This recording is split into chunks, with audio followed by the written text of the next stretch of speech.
All right, welcome, kings and queens. Today we are talking the Fletchers. A few days ago, I think it was about 3 days ago, Lexi, Chris Fletcher's oldest daughter, did an exclusive interview with another blogger, and I believe the name of the channel is Giving You the Real Tea with the letter T. And y'all, I hated it. I wish, I wish Lexi would have never opened her mouth. And not because she doesn't have a right to tell her story. I wish Lexi would have given it a bit more thought. She would have outlined her talking points and really came through with the level and a clear head. This was a highly emotional, intense interview. And when I say, let me go back, when I say I hated it, it has nothing to do with the interviewer or the questions that were posed. The questions that were posed were completely fair.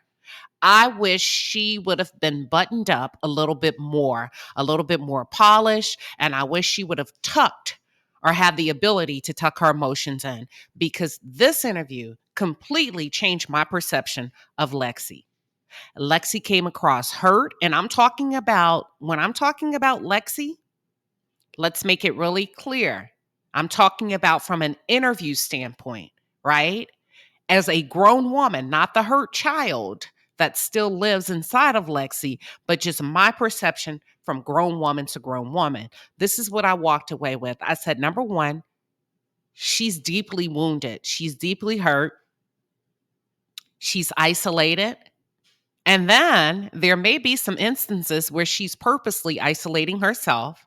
She's desperately seeking love from her father, Chris. And Chris, that's on you. I'm going to talk about that a little bit later.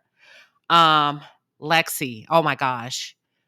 My hope for you, here's my hope, is that you do the deep work that you need to do to move on from this. Eventually, you're going to have to move on. I'm not quite sure of her age or where she is, like numerically. Um, this was horrible, in my opinion. This did not paint a good picture of Lexi, in my opinion. She spilled the tea. And if you're there for the tea, then you got everything you needed. But when I think about what I was looking for and what I was hoping for some resolve.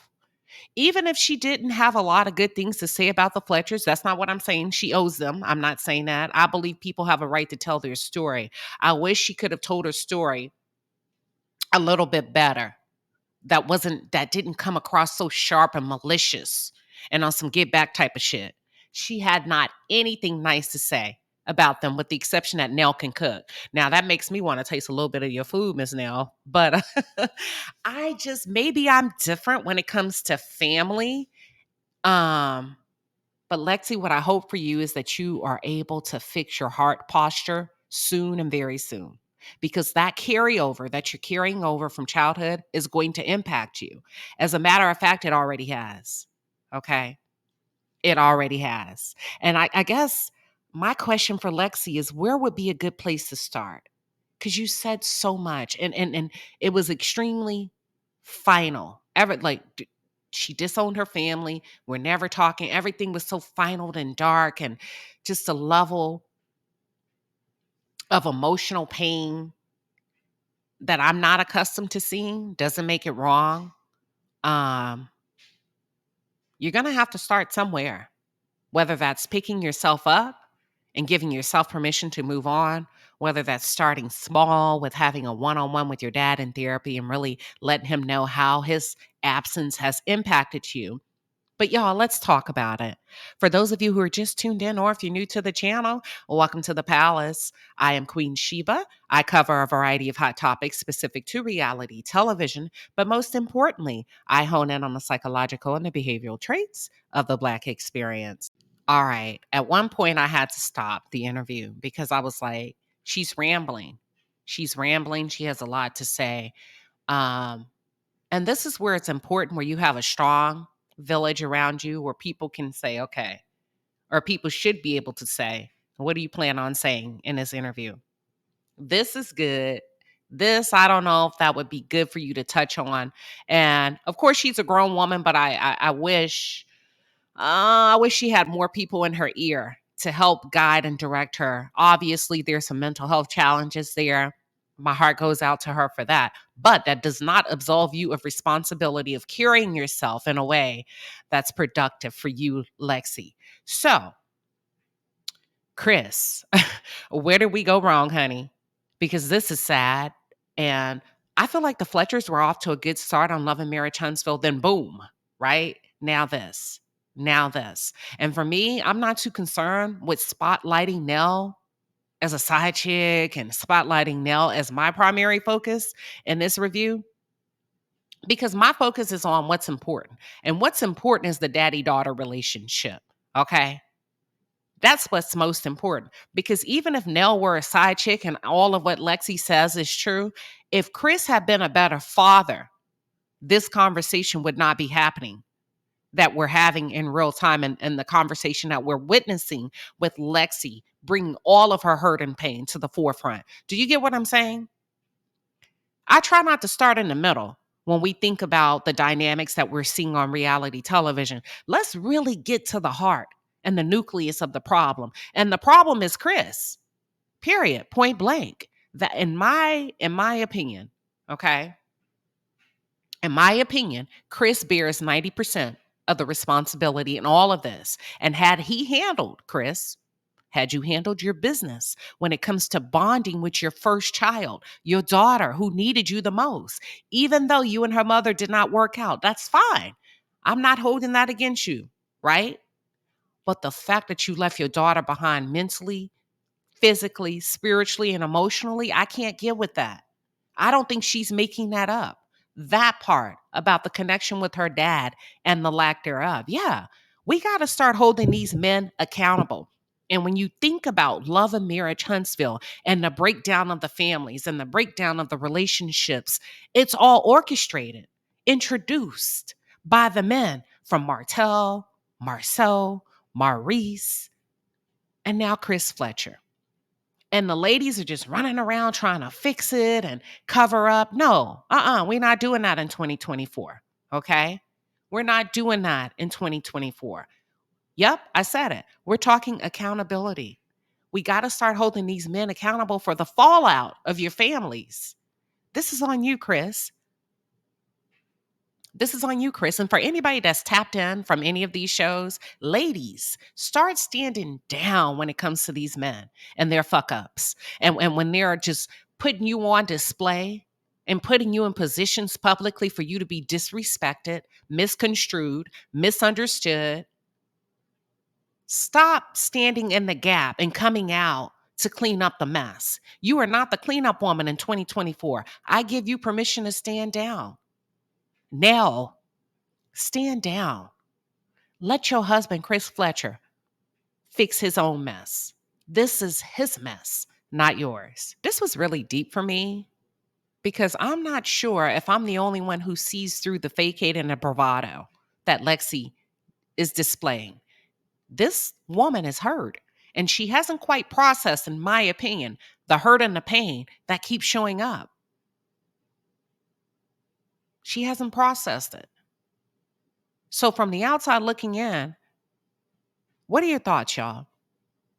Should Lexi stop talking at this point until she does a little bit more work on herself? Or is it okay?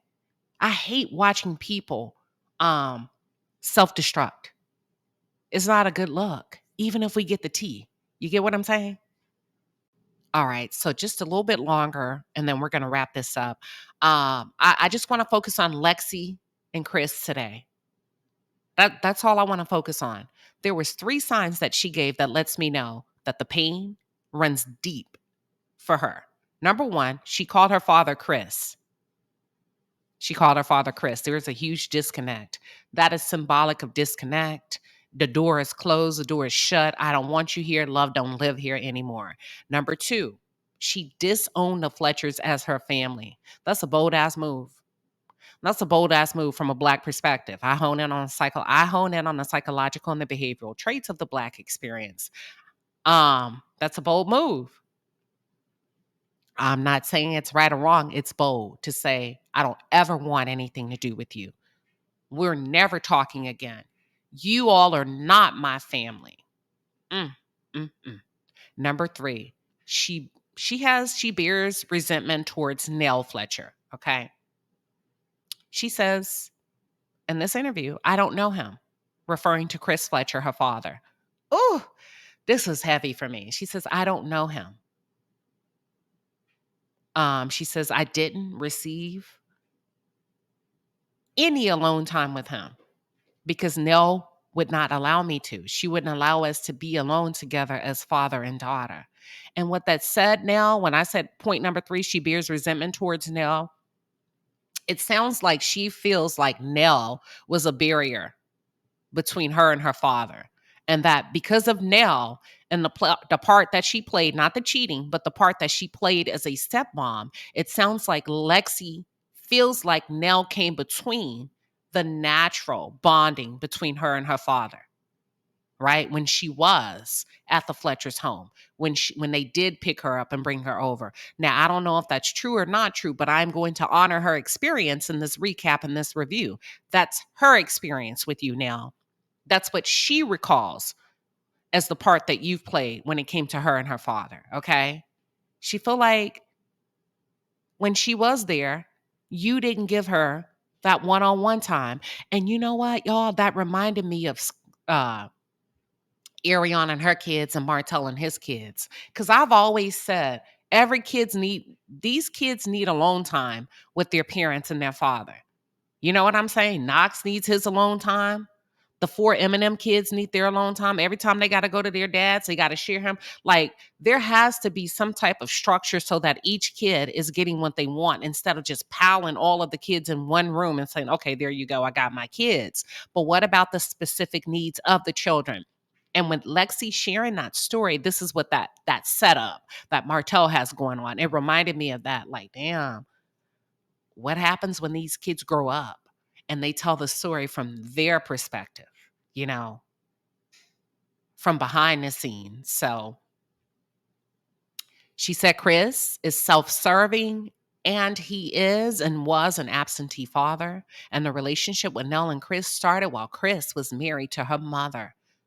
And her mother confirmed this, okay? So and her mother did not confirm this in a nasty way, in my opinion.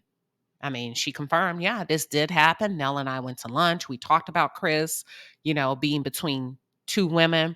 Here's what Nell told me I can come to expect. But the reality of it all, that did not happen. As a result, things were not going to work between Chris and I when it came to infidelities and adultery and outside parties. And I decided to leave.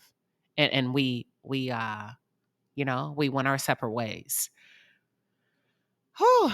When they opened up the interview and the interviewer began to ask Lexi about her reaction to hearing that her father was going on a reality show, Lexi strongly implicated that Chris is a cheater and may still be cheating. Did y'all catch that?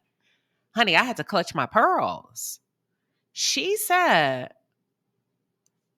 I don't get these reality television folks where people subject themselves to such large audiences when they have skeletons in their closet. She said, I was actually worried and nervous and afraid that tons of women would come out of the woodwork to say that they've been with Chris. And she's talking about sexually. And that gave me a little bit of pause because I'm like, oh shit, what's going on, Fletchers? Chris, let's not even say Fletchers, Chris. What's going on that your daughter would be nervous that women in today's current date would come out of the woodwork to say, I'm with Chris Fletcher or I've been with Chris Fletcher recently? That's a huge concern. And I know a lot of y'all are focusing on Nell. I'm focusing on Chris.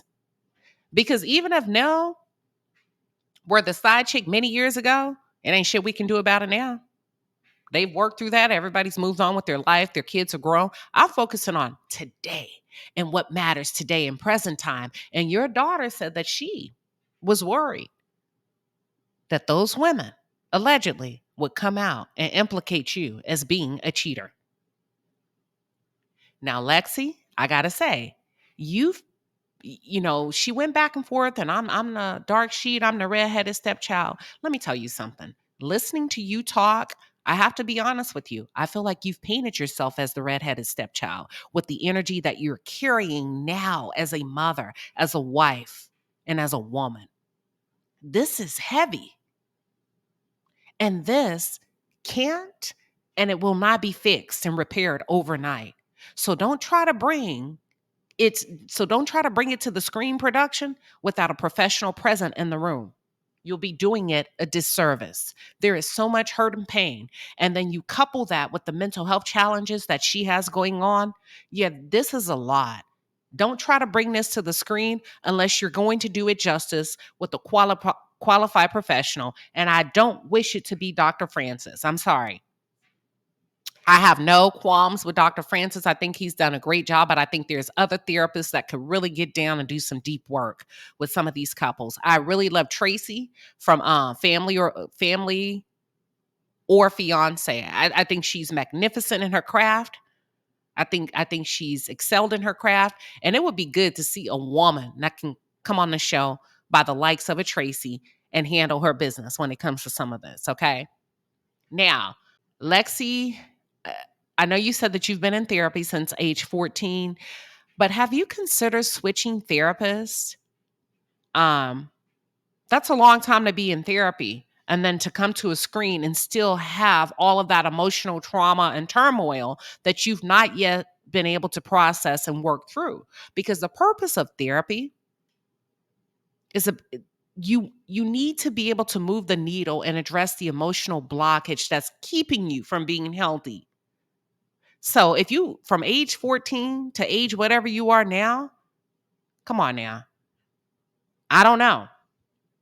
But if I were a friend and or an auntie, I would say, "Sweetheart, maybe you should work with two different therapists." Because this one, I don't know how long you've been working with him or her. The job is to not keep you in therapy forever. It's to set you free so that you can fly and spread your wings and apply the coping strategies that they were able to give you. Apply the healing techniques so that when you do show up in interviews and you do show up on television, you got it. You got it because now you're applying those strategies and those methods that's going to push you through the blockage that you were not able to get through on your own. Does that make sense, y'all? Therapy is about moving the needle, gaining momentum, progressing, and evolving. And that's why I say, have you considered working with a different one?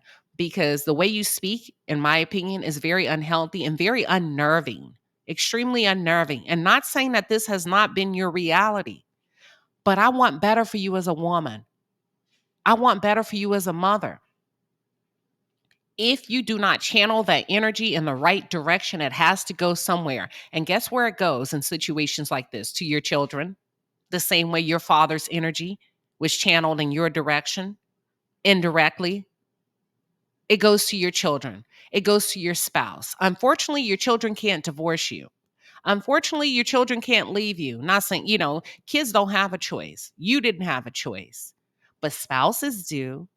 And I want you to be a healthy woman because I want you to really experience the beauty of a marriage, the beauty of motherhood, the beauty of being a wife. I don't know. What are y'all's thoughts? All right. Chris Fletcher, listen, shame on you. Shame on you for not trying to connect with your child. You abandoned your child emotionally and spiritually. Even though in your mind, as a man and as a father, you may have been there physically, you did not, from her perspective, give her what she needed as a little girl. You need to go to therapy with your child, your adult child. We gotta stop the we gotta interrupt the behavior. Okay. And this girl is hurting. She needs you. And I'm gonna tell you, to be honest with you, Chris, your daughter wants you to chase her. You're going to have to chase her. You're going to have to get in front of her. Drive. Figure it ain't hard to figure out where somebody live now. That's your child. And she's going to buck because she's going to buck because she's dealing with a lot of challenges. And when people aren't healed, it's easier to revert to anger as opposed to hurt and pain. Because see, a lot of people be scared to cry and break down because they be like, shit, if I break down, I may not get back up. What do I do with all this hurt and pain? What happens if he don't catch me? What happens if he just looks at me? Because the time I told him that I wanted to unalive myself, he said, he sent a text, oh, I didn't know. But I'm watching you on screen with my little stepbrother, and your emotional reaction is completely different with him. No matter what time, day and night, you'll always be there for him if he's feeling that way. But with me, I'm not worth more than a text. So you are going to have to fix this, Chris. 90% of this is on you. You're going to have to put in just as much effort with your daughter as you do on those TikToks. Just as much effort with your daughter as you do with little Chris. Just as much effort with your daughter as you do when it comes to picking out your outfits every day. You're going to have to give some energy, sir. Otherwise, you are going to leave. God forbid, if you leave this earth without repairing your relationship with your daughter, you're going to leave a broken woman that has now become a mother, a wife, a mother and a wife. But she's broken. And that's on you, daddy. And she's doing the best that she can by way of going to therapy. But let me tell you something. A good old I'm sorry, a hug, I love you, and I failed you can go a lot of way, can go a long way when it comes to childhood trauma and childhood experiences. And Chris, your daughter is stuck being a victim. Number two, when you sent those gifts, I wish you would have driven the gifts to the grandkids. I appreciate the effort, even if Lexi doesn't. And Lexi, you've got to stop interfering with your children being able to develop their own relationship with their granddad. Okay. What you're trying to do is throw your negative thoughts and your trauma and your past experiences on what's current and what he's trying to do with his grandkids. So what if you think is just for show and posture? They're kids. Let them have the gifts. What are y'all's thoughts? If you were not getting along with your daddy, getting along with your dad or your mom, and they sent gifts to your home for your kids, are you going to punish your kids by sending the gifts back? I think that's childish. I think that's foolish. Those kids don't deserve for you to say, you can't have them because I don't like your granddad. You can't have him because he wasn't a good father to me. Come on, what are we doing? And that's why I say, Lexi, have you considered working with a different therapist? Because you're harming your children, to be honest with you. Chris, there's a bit of jealousy and resentment that that Lexi has towards your home that you're in with your family, because she didn't get your presents like that. She didn't get the gifts, the financial investments. So you got to fix it. You have to address it if you want to move beyond this. And I think it's possible. I think it's going to take a lot of work, but it's possible if you're not lazy mentally. A lot of people don't want to work on relationships, y'all. That's why people walk away now. And they be like, I give zero fucks in marriages, zero fucks in friendships. Pardon my language, but I'm really trying to evolve the conversation. You know why? Because a lot of people are lazy mentally. It's easier. It's easier to walk away than fix it. It's easier to walk away than to schedule that therapy appointment. And that's what I would like to see by way of Black families really getting down in the trenches. We talk about how strong we are, how resilient we are. Actually, I heard somebody say, and I don't remember who it was, they say, maybe it was a set noir. Women are resilient, men are strong. I want to see some strong mofos that's willing to get down in the trenches and fix their family dynamics when you are responsible for the fallout and the breakdown of the family. Nails stand down, women stand down. Start letting these men that have created these generational misbehaviors, let them start standing up and fixing the shit. Okay. Number 3. Lexi, in my opinion, she's creating a story that's going to keep her stuck and reliving this over and over and over. Lexi, my recommendation to you is to stop talking about it until you are in a better headspace, okay? Chris. I don't know. Your daughter said some things that were very dark and unnecessary, okay? Your daughter said the only time she foresees herself sitting down with you and having a conversation with you is when she gets to heaven. And if you make it to heaven, y'all, that's some crazy ass shit to say. And unfortunately, Lexi, you went a bit too far from my taste.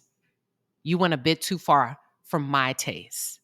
I know you're having challenges, but you are responsible as a woman for how you show up. And I don't know if anybody's told you that. If it's going to take you there, that's a question, that's a comment that you can decline to engage, to expand on, I hate that she said that. I really do. To say that he may not make it to heaven, really, Lexi? Really? Stop it. Stop it. Now you're doing too damn much. And that's where good friends and family come in and say, hey, we're not going there live publicly in front of an audience of thousands of people. No. But Chris, 90% of this is your fault because you haven't cleaned up your mess. So every time your daughter talks and you hear something you don't like, keep thinking, that's my 90%. Damn. That's the mess I've left behind. And when I say mess, I'm talking about the things you have not addressed with your daughter, the areas that you've gone wrong in her life. Okay? This is crazy. And I kept thinking, shoot, maybe Chris and Lexi, maybe, just maybe, they're both the same person. Chris, it sounds like from what Lexi has shared with the audience that you have abandoned 2 homes. You abandoned her home with her mother, and then years ago, you abandoned your home with Nell and you went to live with another woman and her children. She said you left the family when you and Nell had your challenges. And not only did you, when you left the family, the first time, her and her mom had impacted her. The second time, when you left the family, you impacted Lance, and it caused Lance to have to drop out from school. It impacted Nell, and it's just, how are you cleaning this up, Chris? How are you addressing? What conversations are you having with your family as a result of your behavior in the past? Or are you just kind of putting on nice suits and putting a part in your head and slicking some gel and dancing on TikTok? Have you done the work? That's what I would like to see on the show. But I don't want y'all to stay too dark with the Fletchers because we do like the Fletchers. Address it, move on, show us how you're navigating through it. I don't just want to see no receipts about no tea, Nell. I want to see how you're working through it. What steps have you taken to make Lexi feel welcome, even if she rejects you? That's what I want to see in real time. But last but not least, I do want to say, Lexi, nobody plotted on you. You said they plotted on you, and when they called you to get on the show, stop it. This is another story that you're telling yourself in order to remain in a position as a victim. Stop it. They invited you as an opportunity to which you could have declined. Come on, you're not that little girl anymore. You're a grown woman. And as a grown woman, we get to navigate our life and where we go and where we don't go. So you could have very well declined the offer if you did not want to go, but you did want to go because it was an opportunity for you and your husband to be able to pitch your business or promo your business. Now, let's just say they did not show that on camera. You could have done it in the interview and you didn't. So we're not going to do that. We're not going to do that because you could have done it in the interview, but you were so focused on shitting on your family that you failed to promote your business and talk more about what you've been able to do to overcome by way of becoming an entrepreneur and partners with your husband. See, that's why it's important to have good friends and family and some strong ass healthy people around you to say, okay, if we're going to do this, baby, we need to leverage this to make sure that you get something out of this outside of giving up tea and tearing down people. Yeah, I didn't like the interview. I'm sad that this is happening to the Fletchers. And not because it's not true, because y'all should have been working on this prior to making that phone call, Chris. You knew you were coming on the show. Make some effort. Call her months before. start going to lunch with her months before. And now this is the part where you come in as a wise woman to be able to influence him to say, hey, listen, we're going to get on this show, right? You may want to go ahead and start making things right with Lexi. So at least we have a head start. Yeah. So Lexi, I said all that to say they didn't plot on you. You talked about the car. You talked about Victoria's Secret. You talk about all of these things that you were watching happen in real time. And that's fine. I get it. But at some point, you've got to move on as a woman.